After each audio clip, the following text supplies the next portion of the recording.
Okay, as a designer, I love holiday decor that looks elevated, but I also love a good DIY that anyone can make. Today, I'm gonna show you 4 projects that check both boxes. So give me 10 minutes and I'll show you how to turn the simplest materials into classic, charming Christmas decor that you can decorate your home with or give as gifts. Okay, we're gonna start out with one of my all-time favorites, a dried Clementine tabletop tree. You are going to be obsessed with this one. So the first thing that we're gonna do is find some type of a little tree form. This is like a floral cone, you know, that you could put floral in. You could use a party hat, or you could even make a cone out of like a poster board or something like that. You just need some type of a form to put your little clementine slices around. Now, next up, we need to think about our clementines. So I grabbed a big bag at Costco and I sliced them at about 1/8 of an inch thick, dried them off. You need to make sure they're really good and dry. Put them on a baking sheet lined with parchment paper, and then put them in the oven, set it at about 175 degrees. And depending on how thick your slices are, you will want to cook them for anywhere between 4 to 6 hours. Okay, so I did grab a paper plate and put it down underneath my little tree because I get crazy with the glue gun. And I'm just gonna say, I think that this glue gun is from 1999 and it is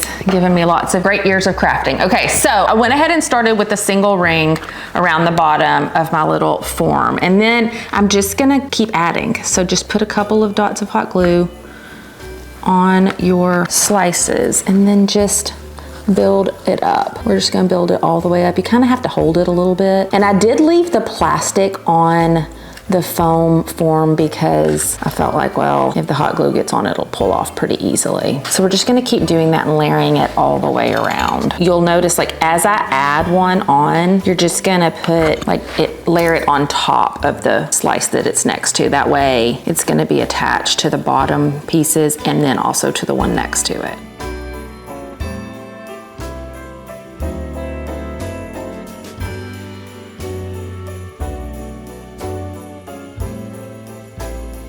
Okay, it's done. Look how cute it is. Okay, now we're gonna just gently take our little cone out. And then, look how cute that is. Oh my gosh, it's adorable. Add a little bow, put it on a pedestal. It's all ready to go. Now we're gonna just add a little bow at the top. I think probably we could just sit it on top, honestly. I think that's what I'm gonna do. Make a cute little bow. I've got velvet, which I think is perfect. And I love this ruby red color with the orange of the clementine. There you go. That's adorable. Christmas craft, check.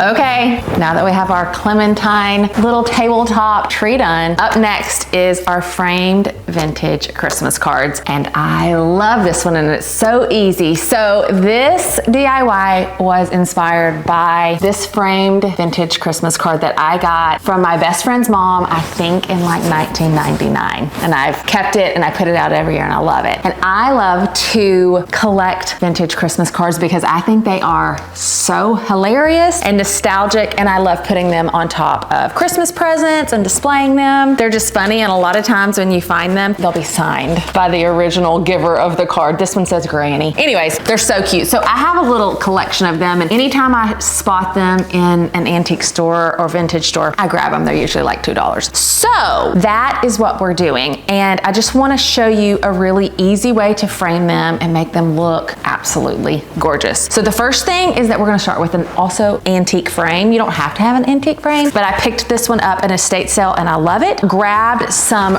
really pretty hand marbled paper, and then all you have to do is cut your paper to the size of chipboard. I had a piece of glass cut for this frame, so it's perfectly sized to the frame. Attached the piece of little vintage card to the front of it with double-sided sticky tape, framed it up, and then I love to layer pieces like this, small pieces pieces of art onto countertops in your kitchen or on a tabletop surface as a part of a holiday vignette. And what you need to be able to do that is some type of a tabletop easel. So I ordered this tabletop easel from Wayfair, and it actually came with a set of 3. I believe this one's the larger size, and it's perfect for this size frame. And it's super sturdy.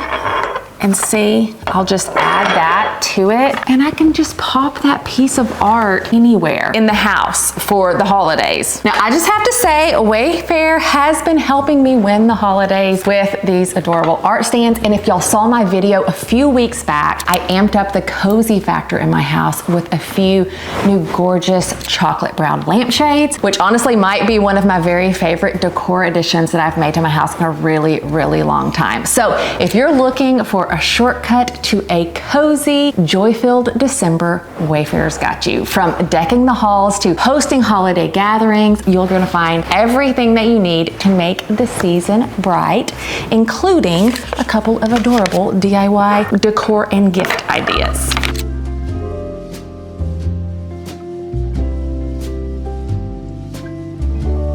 Okay, we've made a decision on our card. This cute one, it goes with that hand marbled paper perfectly. And then I've cut a piece of chipboard to fit inside my antique frame. And then of course, my marbled paper to fit the chipboard. So I'm just gonna connect it or adhere it with some double-sided tape because it doesn't have to be fancy. You could do it with glue or whatever, or Mod Podge, but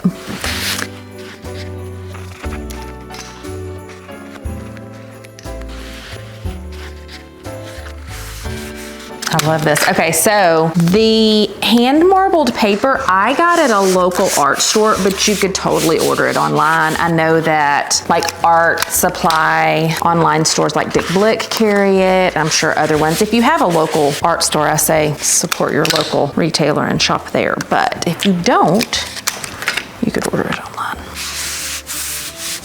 Okay, cute, cute, cute. So we got that down. So I went ahead and mounted this Christmas card on just a piece of cardstock that's like burgundy. So it had a little bit of a frame around it. I like to eyeball it. You could measure, but I like to live on the wild side and eyeball it. Okay, get it where we want it. Put that on with some double-sided tape.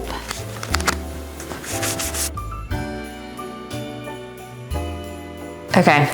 We're gonna add the glass. So I had this glass cut to the size of this antique frame because, I mean, it's like a random size. It's not standard because it's antique. So I just got it cut at my local craft shop and they did it in about 3 minutes.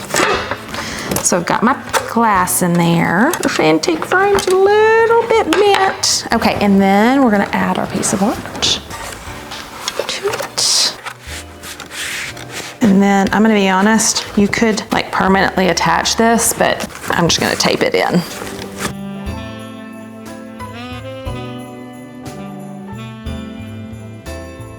Okay, DIY number 3, and it is a good one, y'all. It's something that you can keep for years, you can give it as a gift, and you can decorate just about every place in your house with it. And that is a natural moss wreath. I had so much fun making these this past weekend, and I have got them like scattered throughout my house on candlesticks and lamps. It's just a really great, you can put them on the back of a chair. So the first thing that we're gonna do is start with a wire wreath form. I found that this is easier to use than like a grapevine wreath, but you could totally use a grapevine wreath as well if you wanted to keep it naturalistic. We're gonna need some floral wire, and you wanna make sure that it's a dark green color and that it matches your moss. And then this is dried natural moss, okay? This is gonna be so easy. So we're gonna take a long piece of our floral wire and then just wrap it around your wreath form, whichever kind you decide to get. And I think that this one is like a 9-inch. I mean, you could make a really big moss wreath. I kind of want to do that maybe this weekend. That'll be my DIY project of the weekend. Okay, then we're gonna take a clump of moss, and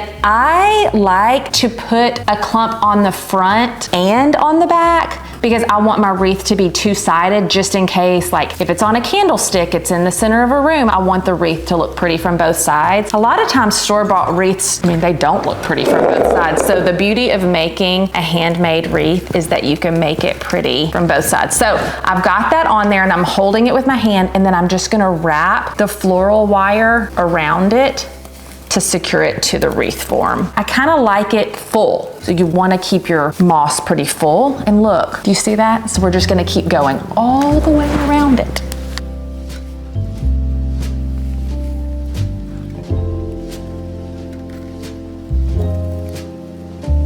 Okay, so I'm just keeping going all the way around my wreath form, and I kind of like to pack the moss pretty tight because I want it to look full. Seems to work a little better if it's packed fairly tight. I hold it in the front and then I turn it over and I add it to the back as well. And then that way I can wrap all of that at the same time and just making sure that it covers all of the metal form.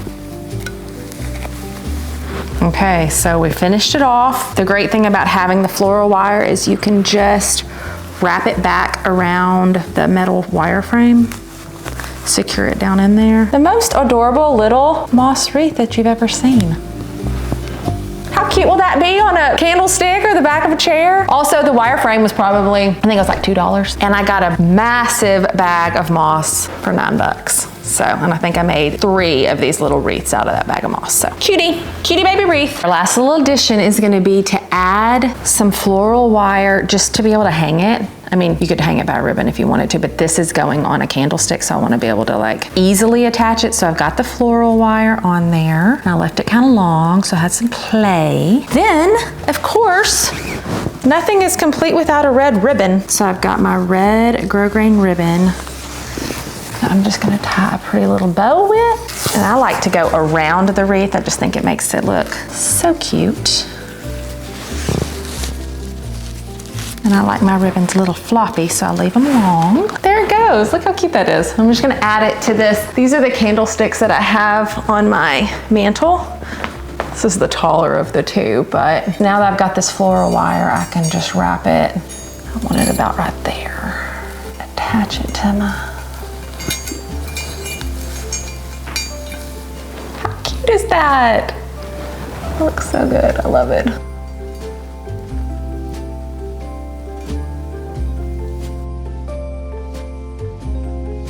For our fourth and final DIY, which I don't know if we would really say it's a DIY, but it is.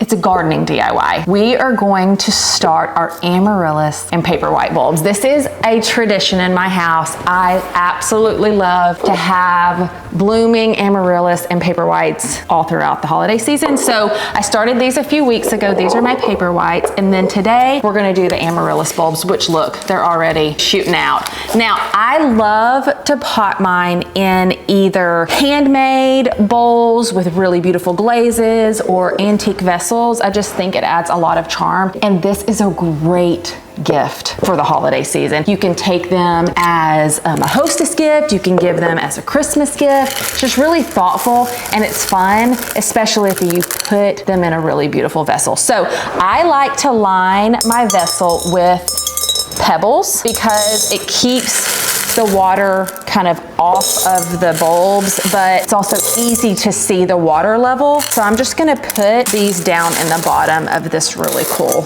glazed bowl. Okay, so I've got the pebbles down in the bottom of my bowl just as a little bit of a support for my bulbs. And then now we're gonna add a little bit of potting soil because I wanna be able to nestle the amaryllis bulbs down in it. And I want them to be able to kind of sit proud above the top of my bowl. Got that. Now, time for our bulbs. We're gonna be so happy they're finally getting planted. So we're gonna put those down, kind of nestled in our dirt. Tuck them in. give them their happy home. Make sure that they're straight up because those sprouts are gonna grow tall. And I like to make sure I've got a little bit of room to add some sticks as they start to grow, because these are gonna have massive red flowers on them. They're gonna be top heavy. So I will add usually like a branch in the center and take some twine and wrap it around the blooming stems. Okay, so the last thing that I wanna do is just add in some of that moss to make it all pretty and dress it up. And this is gonna be a beautiful centerpiece for a table and bring a little festive color to my living room.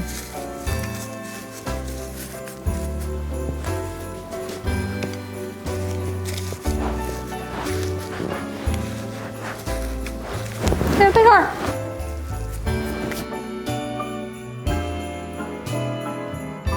Okay, there you have it. The most adorable holiday DIYs I've ever seen, if I do say so myself. Now, these are perfect for decorating your home for the season, or also great holiday gifts. Now, if you want to see how I'm styling my home with these pieces, as well as the rest of my Christmas decor throughout my entire house, I want you to meet me in this next video. I'll see you there.